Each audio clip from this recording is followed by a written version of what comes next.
All right, welcome back. We are looking at another video of where did the Book of Mormon come from? And we want to talk about the evolution of the Book of Mormon. Now, what I want to say again, I want to say this as concisely as I can. We know that the Book of Mormon cannot have come from God because it contradicts the Bible, and I really urge you, please, I'd love for you to get my free book on this, and there's many other books out there that show the errors of the LDS Church. And so that brings us, okay, then where did the Book of Mormon come from if it was man-made? And so we're looking at from our very first video. You remember our inference to the best explanation, and we looked at five main points. Well, I think we've seen the explanatory scope and power. We've seen that there are some defeaters and that there's not that much evidence. And then now we're going to bring in some assumptions, but I believe it's going to be some reasonable assumptions, and yet it will illuminate. It will help us to see what actually took place. And so, what we're going to see is you're going to see some historical facts, but you're also going to see some hypotheses. And I've tried to differentiate what the hypothesis is. So I hope you will come with us, along with us. Okay, so it seems to be reasonable based on the earlier eyewitness testimony that Sidney Rigdon had stolen manuscript found or copy manuscript found based on the testimonies of those other eyewitnesses that we've already referred to, Joseph Miller, Rebecca Eitbaum, etc. So, over the years from 1816 to, let's just say, around 1826, and let's just say it was around 1826 when Oliver Cowdery got Sidney Rigdon to actually, or 1827, I'm sorry, early 1827 possibly, where Sidney Rigdon actually met Joseph Smith for the first time. Because, I say that because we looked at this in our other in another video. We talked about these gap windows of time where it would have been the case that Sidney Rigdon could have traveled to New York and been back, and he could have met with Joseph Smith during some of these time frames, and some of them being in March, April 1827. June 16th through July 3rd, somewhere around there, 1827, somewhere between July 3rd and August 9th, 1827. We don't know exactly, okay? But we see Sidney Rigdon would have, it seems like, okay, so if he met Oliver Cowdery, and let's just say they did strike a deal to talk about, hey, we could make this into something religious. And for Sidney Rigdon, who believed in these restoration principles, and who had already wrote a satirical piece we know of, which was called Third Peter, if I remember right. And then it was a case that he wanted the restoration of miraculous gifts and some other doctrines to be restored. And so this probably meant a lot to him to have, so to speak, further revelation. And for himself to stay in the background, but putting someone else in the forefront, which he would make Joseph Smith to be the prophet. And you got to remember, we can really self deceive ourselves. And I believe that's probably what Sidney Rigdon did. He really self deceived himself, thinking he could be pragmatic, thinking that the end justifies the means, and that's why he could do this. So Sidney Rigdon would have delivered the reworked Spalding manuscript to Joseph Smith sometime before April 12th, 1828, because that's when the date when Martin Harris started to write down what Joseph Smith wanted him to write down when Joseph Smith was supposedly translating. So we got three gap windows down there, and it probably may have been July 3rd through the August 9th. But we don't know. We don't know for certain, okay? In fact, going to our next slide here. So we know he allegedly stole or copied it. We know that Rigdon would have been re-editing it along the way. So remember, he was learning some of the truths, right, that the Bible taught. but he still had the Baptist beliefs. For example, that baptism is not necessary for salvation. That would be one of the beliefs that he would have held before March 1828. And then you have these gaps in chronology. So we got March and April of 1827, June 16th through July 3rd of 1827, somewhere in July 3rd to August 9th, 1827, September 17th through October 8th, 1827. And so he would have given Joseph Smith the manuscript to work with. Now, would later on he have some more to give Joseph Smith? That's hard to know. That's hard to tell. That's what makes this very difficult, and it's a hypothesis. We do know for a historical fact that in Hayden's book, Rigdon learned the truth about baptism in March of 1828, which he had already given the manuscript. Okay? And then you remember April 12th through June 14th, 1828, Smith and Harris are working on the translation of the supposed writing it down. And then in June of 1828, so just 2 months after this, they've gotten 106. Well, they actually got quite a bit done, but 116 pages goes missing. Some say 118 pages, but I think it was 116 pages, and it's lost. Okay, so since that, and that is a historical fact. We do know that the 116 pages actually happened. The loss of that happened. And then you have Rigdon, who is able to insert new theological views, and that's our hypothesis. Okay. Now, think about this. Martin Harris is dictating what Joseph Smith is translating. We know that 116 pages were destroyed. Smith resumes. We know from some of the historical evidence that that Smith resumed the book of Mosiah along the way, the beginning of somewhere along the beginning of Mosiah, and he probably continued the translation up to what we call Mormon chapter 6, possibly. Now, here's where it gets very, very hypothetical. I admit this is very hypothetical. And what I would think is probably what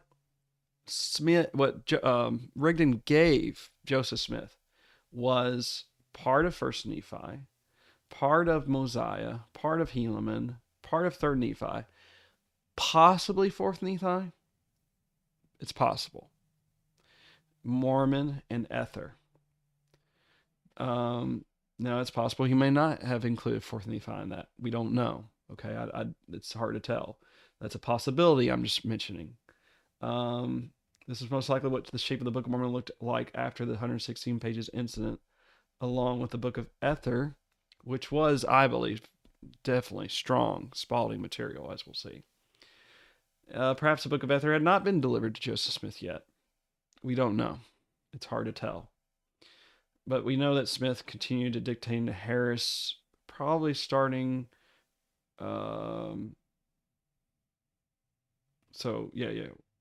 Somewhere in the winter time of 1828 to 1829. Now think about that for a moment. So the pages goes missing in June of 1828, correct?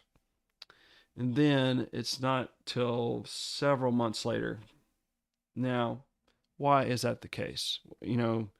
The Mormon explanation is that God took away the gift of translation from Joseph Smith for a time. But as I've told you in my book here, remember in Jeremiah, I believe it was chapter 36, you'll remember that Jeremiah had Baruch, the scribe, write down something for the king. You remember what King Jehoiakim did with that scroll? He took a penknife, he tore it up to pieces, and he burned it in the fire. Now, was that a crisis? No, it was actually not. In fact, God allowed Jeremiah and Baruch to write again and also to add even more material. So why was it such a problem for Joseph Smith? Think about that, friends. You see, he would argue, Joseph Smith would argue, some wicked men would change the words of it, and then it would be different. It would alternate. Well, then what could Joseph Smith do to show he was a true prophet? Could he not show himself to do true miracles, to show himself to be a genuine prophet from God? To ask is the answer, right? Okay, so what would need to be done to replace the lost pages? Well, Rigdon would work from more spotting material. That's obviously what he still had. He still had some back in Ohio that he must have had in his possession, and he would add theological content. And I know that we know this because the account of Laban is mentioned by Henry Lake, you'll remember, which is, I think, chapter 1 Nephi 3 through 7. And we know that Cunningham refers to the I Nephi and how it was frequently used, in which we saw it's used 60 times in 1 Nephi. And if our predictions are correct, then the spawning material remains intact after the 116 pages. And that does seem to be the case because of what these witnesses said. Now, in Mosiah, Alma, especially, chapter 43 through 63, parts of Helaman, parts of 3rd Nephi, Ether, and Mormon contain some strong spalding material. Now, we need to distinguish between the religious, scriptural, theological content, the sermon type material, and situate it from the historical sections. So I want to give you the what Grant Hardy he actually gave the historical information here about the translation of the Book of Mormon. So let's look at it. So September 21st through the 22nd of 1823, Moroni appears 3 times to Joseph Smith during the night at his home near Palmyra. Joseph is 17 years old. 22nd, 23rd of September, Moroni appears yet again. Joseph first uncovers the gold plates in a hill that he will later call Cumorah in Manchester Township, about 3 miles south of the Smith farm. He's forbidden to take the plates home, but is told to return to the hill in a year to meet Moroni again. In each of the next 3 years, he meets Moroni on September 22nd. Each time is refused the plates. January 18th, 1827, Joseph marries Emma Hell in South Bainbridge, New York. 22nd of September, Emma accompanies Joseph to the hill Cumorah, where Moroni gives him the plates and the interpreters, 2 seer stones set in eyeglass-like frames that could be attached to a breastplate. The whole device is sometimes referred to as Urim and Thummim. Joseph is forbidden to show others the plates, but his mother, Lucy Mack Smith, handles the interpreters and the metal breastplate, each wrapped in a thin handkerchief. Farm work and schemes by others still the plates prevent any attempts at translation for the next few months. December 1827, persecution and concern for the safety of the plates forced Joseph and Emma to move to Harmony, now Oakland, Pennsylvania, to live with her parents. Harmony is about 135 miles southeast of Palmyra. Martin Harris, a well-to-do farmer from Palmyra, gives Joseph $50 to help with expenses, and Joseph hides the box containing the plates and interpreters in a barrel of beans for the trip. In February 1828, Martin Harris visits Joseph in Harmony. Joseph copies some characters from the plates. Martin takes them, along with a few lines of translation, to New York City, where he shows them to several scholars, including Charles Anthon of Columbia University. Though Anthon has reservations about angels and gold plates, Martin returns to Palmyra, convinced of their authenticity. And Joseph interprets this event as a fulfillment of Isaiah 29, 11 and 12. 2 Nephi 27. Now, we're going to talk about that. That's very interesting because that prophecy was written after the fact. And that was, since that occurred in March 1828, when the pages of when the 116 pages crisis occurred, which was in June of 1828, then Rigdon was probably told about this of this event of March, and he could write this into the new material that he was preparing for after July 1828. Well, so moving on through the timeline. So the 14th of April, 1828, Martin moved to Harmony to write for Joseph, translating with the Urim and Thummim, or the seer stone required a scribe to take. February. Oops. Or sorry. Sorry. So down there, Martin moved to Harmony to write for Joseph, translating with the Urim and Thummim, or the seer stone required a scribe to take Joseph's dictation. Prior to Martin's arrival in April, Miss Emma had apparently written a few pages of translation, as did her brother Reuben Hell. All right, June 1828. After Joseph, with Martin's assistance, had translated the Book of Lehi, 116 handwritten pages of the Book Mormon's abridgment of the large plates of Nephi, which covering the first 500 years of Nephite history, Martin asked if he can take the manuscript back to Palmyra to show his unbelieving wife. And when Joseph asked the Lord for permission, he is refused. At Martin's insistence, he asked twice more and finally receives authorization. At Martin's insistence, he asked twice, but only if Martin agrees to stringent conditions limiting his showing of the manuscript to 5 family members. June 14th, Martin takes 116 pages to Palmyra, breaks his promise, and loses the pages. June 15th, Joseph and Emma's first child is born but dies a few hours later. For the next few weeks, Joseph nurses his wife back to health until she asks him to travel to Palmyra to see what what has become of Martin and the manuscript. July 1828. Joseph travels to Palmyra, where he discovers that Martin has lost the manuscript. He receives a revelation chasing him for his irresponsibility. And Moroni takes back the plates and the interpreters. So, see, he takes back the plates and the interpreters, which tells me if Sidney Rigdon is Moroni, then he takes part of the manuscript back and he's going to start to have to rework it. And in the summer of 1828, Joseph receives a revelation extending forgiveness and informing him that the translation process will eventually continue. Doctrine and Covenants 10. He is warned, however, not to retranslate the lost material because 116 pages have been stolen and altered by persons wishing to discredit him. Instead, he is to substitute the small plates of Nephi, first Nephi through Omni, for the portion of Mormon's abridgment of the large plates that was on the lost manuscript. 22nd of September, Moroni once again entrusts the plates and interpreters to Joseph. Over the next few months, work at translation is sporadic, with Emma, perhaps Samuel H. Smith, Joseph's brother, serving as scribes. So you see, they did do a little bit along the way of translation. Joseph continues translating where he left off at the beginning of the book of Mosiah. Only a few pages are completed. March 1829. Joseph is commanded to stop translating for a while. Doctrine and Covenants 5. 5th of April 1829.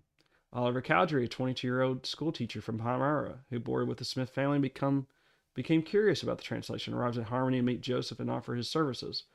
According to Joseph's 1832 history, the Lord has shown Oliver the plates in a vision while he was still in Palmyra. 7th of April, 1829, the translation begins in earnest with Joseph using a seer stone, different from the Nephite interpreters, but also referred to as the Urim and Thummim, and Oliver takes dictation. The translation moves forward at the rate of about 8 printed pages per day. Nearly the entire Book of Mormon, as we now have it, is produced within the next 3 months. Given what we know of Joseph's activities during this period, work, travel, visitors, moving back to New York, revelations received, preachings, baptisms, making arrangements for the copyright and publication, and so on, it is clear the Book of Mormon was translated in about 65 working days. When it is published, it essentially appears as Joseph dictated with almost no revisions. Now, here's what I would say about this. So, one of the things that Mormons will say is, see, look how many days it took them to come up with the Book of Mormon. It only took, 65 to 70 days. Okay, and they'll argue a case like, and Joseph Smith, he was an uneducated farm boy, and so forth. He didn't have the mind to do this. Well, that's because there was Solomon Spalding, who had written most of it, the historical portions. Sidney Rigdon had added the theological portions, and we see that it took several months for Sidney Rigdon and others to rework the manuscript to make it to where it ought to be so that they could write it on the printer pages, so to speak. So would be an answer to that. Oliver tries to translate himself, but fails. Doctrine and Covenants 8 and 9. May 15, 1829. By this point, Joseph and Oliver have translated Mosiah, Alma, Helaman, and a good portion of 3rd Nephi. References to baptism in the translation lead them to ask God for clarification. And on this day, the resurrected John the Baptist appears and bestows upon them the Aaronic priesthood. See, that's a problem right there. Restoring something that was actually temporary. That the law of that was a part of the law of Moses, my friends, and the law of Moses was fulfilled and done away with. I mean, we see this in 2 Corinthians 3, Hebrews 8, and so forth. So why would you restore something that was temporary, that is now obsolete? That's a big problem with the Mormon faith. May 1829, after Joseph translates 4th Nephi, Mormon, Ether, Moroni, and the title page, the last leaf and plates, he applies for the copyright. The copyright, which incorporates the title page as a description of the work, is granted on June 11th. June 1829, Joseph, Emma, and Oliver moved to Fayette, New York, about 25 miles southeast of Palmyra, where they finished the translation at the Whitmer home. An angel transports the plates. Though Joseph has now translated all of Mormon's abridgment, he still has to make up the pages lost by Martin Harris, and so goes back to the beginning of Nephite history and translates First Nephi through Omni from the small plates, thus avoiding the need to retranslate the Book of Lehi. Mormon has been inspired to add the small plates to his abridgment of the large plates. Though this duplicated his account, see Words of Mormon. Most of the writing is done by Oliver, but John Whitmer, Christian Whitmer, and Emma help on occasion. The mention of witnesses at 2 Nephi 27:12 leads to the calling of the three witnesses, Oliver Cowdery, David Whitmer, and Martin Harris, who are shown the plates by an angel, as is Mary Whitmer. Joseph himself shows the plates to an additional 8 witnesses. Despite the fact that many of these witnesses fall out with Joseph Smith and leave the church, none ever deny their testimony of the Book of Mormon. June 1829, Joseph returns the gold plates to Moroni. July 1829, Egbert D. Grannon, a printer in Palmyra, reluctantly contracts to print 5,000 copies of the book for the sum of $3,000. He had at first refused the job, but when Joseph found a willing printer in Rochester, Grannon reconsidered, seeing that the book would be published one way or another. Martin Harris promises to mortgage his farm to come up with the money. August 1829. Typesetting begins with John H. Gilbert, Grannon's typesetter, providing nearly all the punctuation and paragraphing to a manuscript that consisted simply of word after word. Joseph, remembering his earlier disaster and prompted by a revelation, has Oliver make a second copy of the manuscript for the printer's use. Joseph goes back to Harmony, and the printing process is overseen by Oliver and by Hiram Smith. July 1830, Abner Cole illegally publishes a few short excerpts from the Book of Mormon. Joseph returns from Pennsylvania to assert his rights as the copyright holder, and Cole is forced to stop. Inhabitants of Palmyra and the surrounding region pledge not to purchase any copies of the new scripture. March 26, 1830, the Book of Mormon is available for purchase. Copies sell for $1.25. So that's from Grant Hardy, who is the editor for the Book of Mormon Reader's Edition. So you can see there of what we have learned. Okay, so let's try to fill in the gaps here with Rigdon. Hardy notes after the crisis of the lost 116 pages that Joseph Smith resumed dictation near the beginning of Mosiah, sometime a little bit after September 22nd, 1828, and then would proceed on to Alma, Helaman, 3rd Nephi, 4th Nephi, Mormon, Ether, Moroni, title page. And then we see that at some point, Sidney Rigdon had to rework the manuscript at the beginning with regards to these 116 pages. And he knew he had to get up to the timeline of King Benjamin. And King Benjamin lived around in the hundreds AD, somewhere. I can't remember exactly the time right now. But he knew he had to get up to that. So that requires First Nephi and then through the Words of Mormon. So there is evidence to suggest this is the case. Now, we have the recounting of the translation by Joseph Smith Jr.'s sister. Okay, so she says, the angel came and took the Urim and Thummim from him. He fasted and prayed several days, and the angel returned them again and told him that his sins were forgiven, and for him to go ahead and translate. But not to translate that was lost, but to begin where he had left off. So I think that's very important to talk about there. And you're welcome to read some more of that if you'd like. Second, Metcalf writes that Smith began with Mosiah also seems confirmed by reports of his and Oliver Cowdery's May 15th, 1829 baptisms. The stimulus for baptizing each other, according to Smith, was information found mentioned in the translation of the plates. Cowdery corroborates Smith's story, noting that they performed the baptisms after writing the account of the Savior's ministry to the remnant of the seed of Jacob upon this continent.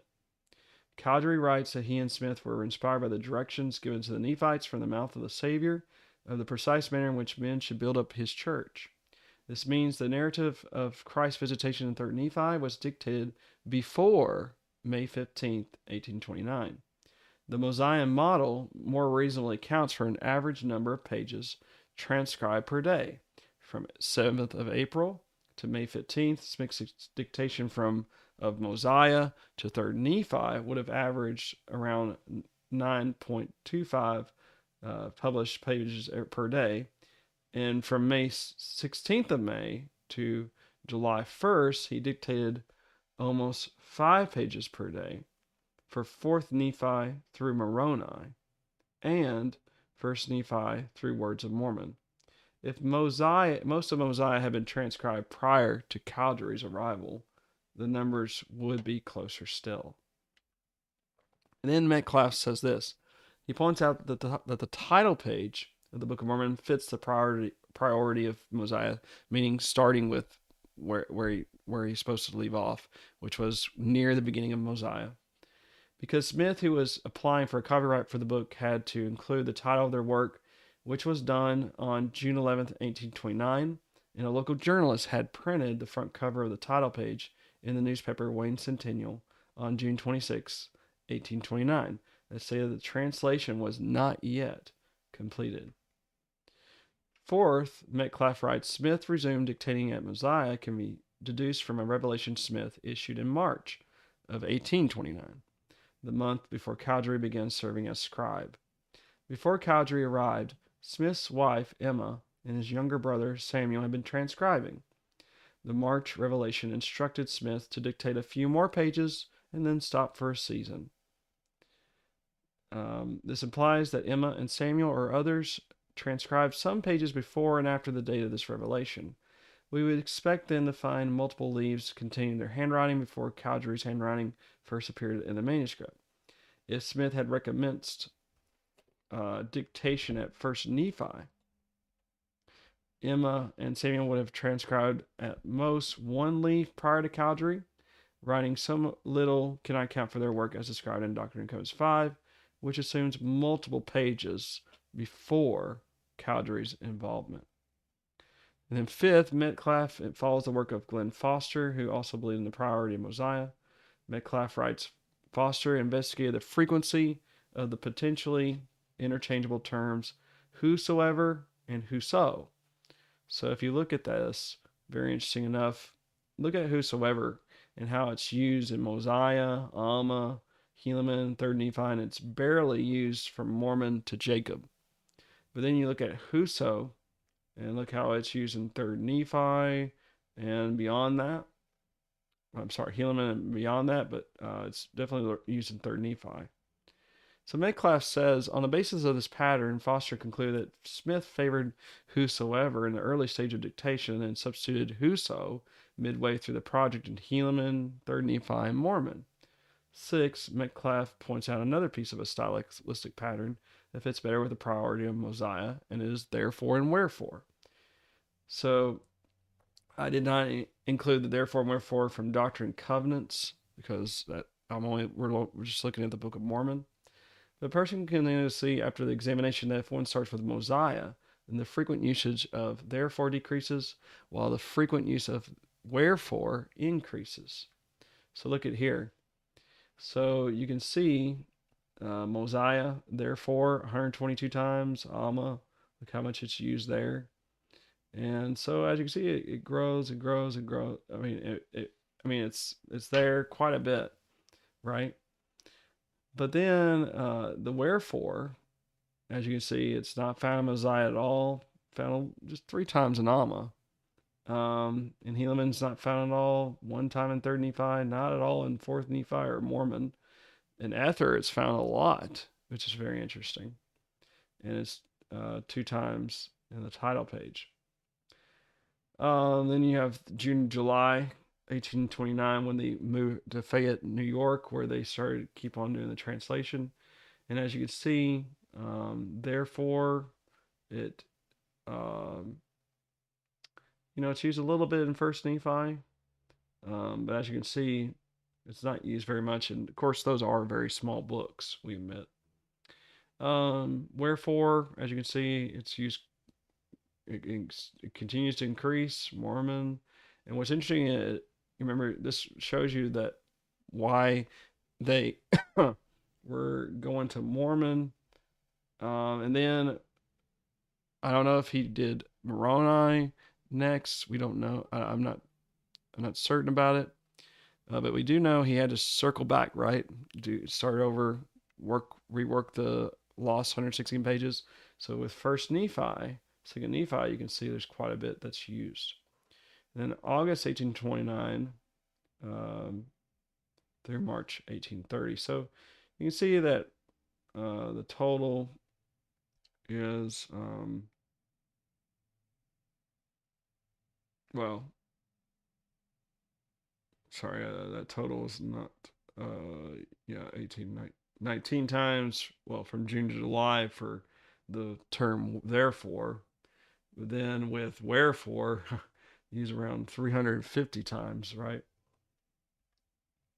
So Mormon Leaks has got a graph here, I think, that shows that. Text added to replace the lost pages for the Book of Mosiah was created in the time period between the fall of 1828 and June 1829. This must also be true for text added after the beginning of Ether.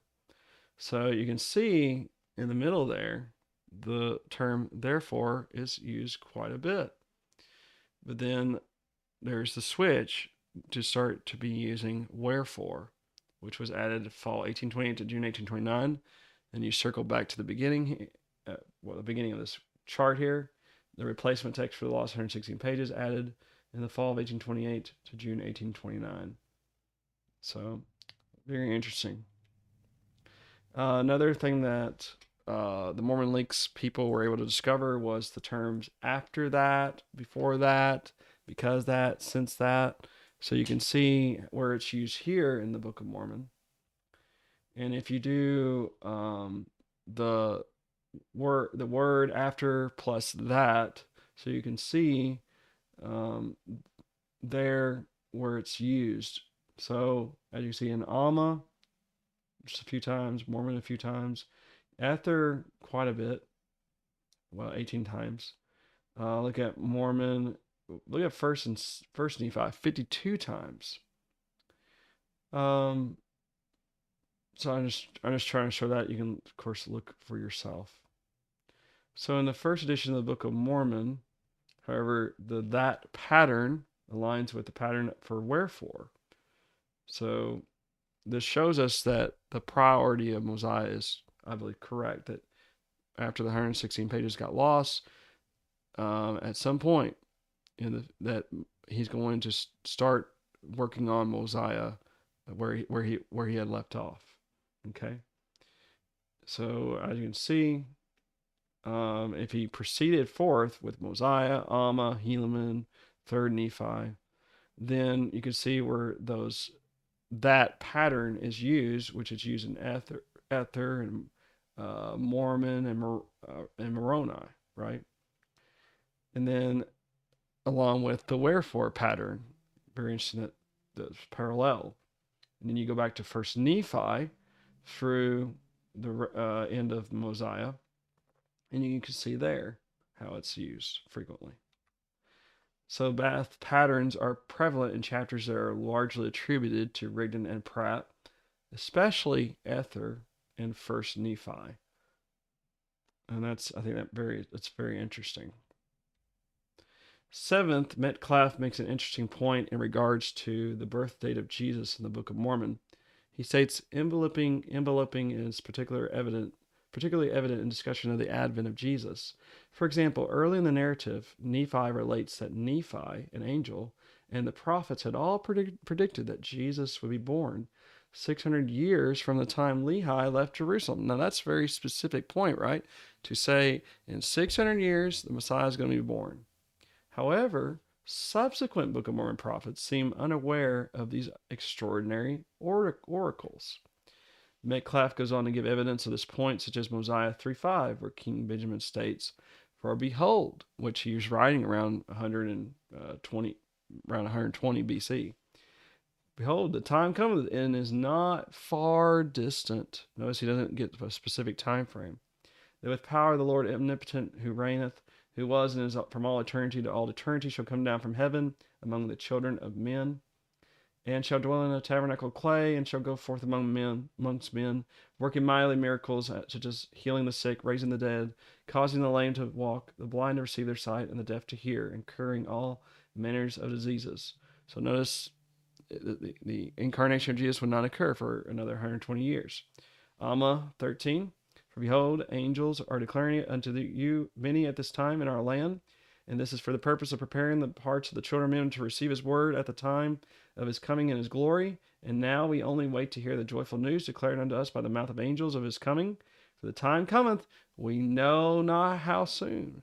Well, earlier prophets had known. Lehi had known.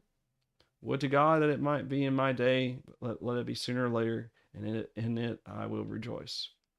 And then Metcalf states that thus Alma, Benjamin, and their audiences did not know what Lehi, Nephi, and Angel, anonymous old world prophets in their sacred literature had known with certainty, that Jesus would be born 600 years after the Lehites departed for the Americas. And then Metcalf states, when Samuel the Lamanite subsequently enters the scene, in contrast to Benjamin and Alma's imprecision, he boldly specifies, "For 5 years more cometh, then cometh the Son of God," Helaman 14:2. Absent is any indication that Samuel merely echoes the inspired utterances of his forebears, Lehi and Nephi, or other prophets, including an angel. This particular point is paramount, for the potency of Samuel's oracle lies in its absolute uniqueness. If Samuel's prophecy is simply a repetition of earlier prophecies, it could scarcely be used to authenticate his prophetic calling. Chapter 16, verse 4 and 5. When Samuel's followers are sentenced to death prior to Jesus' advent, it is because his prophecy did not appear to be true, excluding any mention of Lehi or Nephi. The enveloping is obvious. Lehi and Nephi explicitly preach the date of Jesus' birth. Benjamin and Alma speak only in generalities. Samuel, like Nephi, is explicit. But when we analyze the passages in the order that they were dictated, the enveloping pattern is replaced with a linear pattern. Prophets in the earliest part of the dictation lack specific knowledge of Jesus' birth date. However, with Samuel, a date of 5 years is given. At the expiration of the allotted time, the signs appear as prophesied, and in the context of the narrative explains that Father Lehi, Nephi, almost all of our fathers, have testified of the coming of Christ, and that the year Jesus was born was 600 years from the time that Lehi left Jerusalem.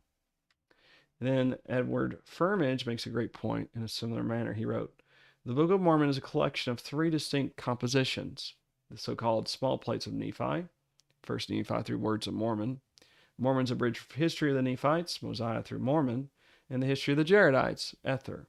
It is from the second of these that the Book of Mormon gets its name. Mormon, we are told, chose to include Nephi's record with his abridgment in order to preserve Nephi's extensive prophecies about the coming of Christ." In 1 Nephi 11, for example, Nephi foretells Jesus' birth to a virgin in Nazareth, his miracles, the appearance of John the Baptist, Jesus' baptism, and Jesus' death. Nephi reveals that the Messiah's name will be Jesus Christ, that he will be crucified and rise after 3 days. He predicts the natural disasters preceding the coming of the resurrected Christ to America, as described in 3 Nephi. He sees Jesus visit to the survivors of the cataclysms in America and to the 12 New World apostles to whom Jesus selects. These last prophecies are of great and special importance. There can be no doubt for anyone who reads Nephi's record that the resurrected Christ would appear in America. It is therefore surprising that in the early part of Mormon's abridged history, prophecies about the coming of Jesus say nothing about the latter's coming to America. Not until Alma 16:20 is it clearly stated that that Christ would appear there. Many of the people did inquire concerning the place where the Son of God should come, and they were taught that he would appear unto them after his resurrection. The people's uncertainty, shared significantly by Alma himself, implies that nothing was known about Christ's promise to visit America, as described in such detail by Nephi. The discrepancy between the prophetic material in 1st and 2nd Nephi and that in Mosiah through Alma 16 calls for explanation. As in the case of the Egyptian connection, the explanation is found in the story of how the Book of Mormon was translated. In June 1828, some 116 pages of translation, virtually everything that had been completed up to that point, mysteriously disappeared after being lent to Martin Harris. For some time thereafter, Joseph Smith was forbidden to translate, and though perfunctory effects began again in the autumn, nothing substantial was produced until the arrival of Oliver Cowdery in, and I'm sorry, I guess when we copied and pasted, it did not pick up that in April 1829. When translation began again in earnest, instead of redoing what has been lost, Smith continued from the point where the 1828 translation had stopped, with Mosiah, and then translated First Nephi to Words of Mormon last of all. This reconstruction of the order of translation is confirmed by the handwriting analysis carried out by Dean Jesse. Jesse tentatively identified the handwriting of John Whitmer and of an additional unknown scribe in the first 15 chapters of First Nephi, where had Smith and his scribe at the time, Oliver Cowdery, begun there, we should have expected to find Cowdery's handwriting. However, we know that towards the end of the translation in June 1829, John Whitmer briefly acted as scribe. Mosiah and Alma then antedate 1st and 2nd Nephi in order of dictation. With this in mind, it's not difficult to explain why prophecies of Jesus in Mosiah and Alma 1 through 16 evidence no awareness of Nephi's prophecies of Jesus' American ministry. The explanation is simply that during the initial stages of the new 1829 translation, Mosiah to Alma 16, Joseph Smith himself had not yet conceived the notion of Christ's visit to America. The ignorance of Nephi's prophecies manifested by the characters in Mosiah and Alma 1 through 16 reflects the fact that Smith, the creator translator, did not yet himself know the turn his narrative was to take. Nephi's unambiguous prophecies reflect the fact that they were translated, or as I would now prefer to say, composed, after the events they claimed to foretell. So we're going to stop there, and we'll continue next time. I really appreciate you listening wholeheartedly to all this. Thank you.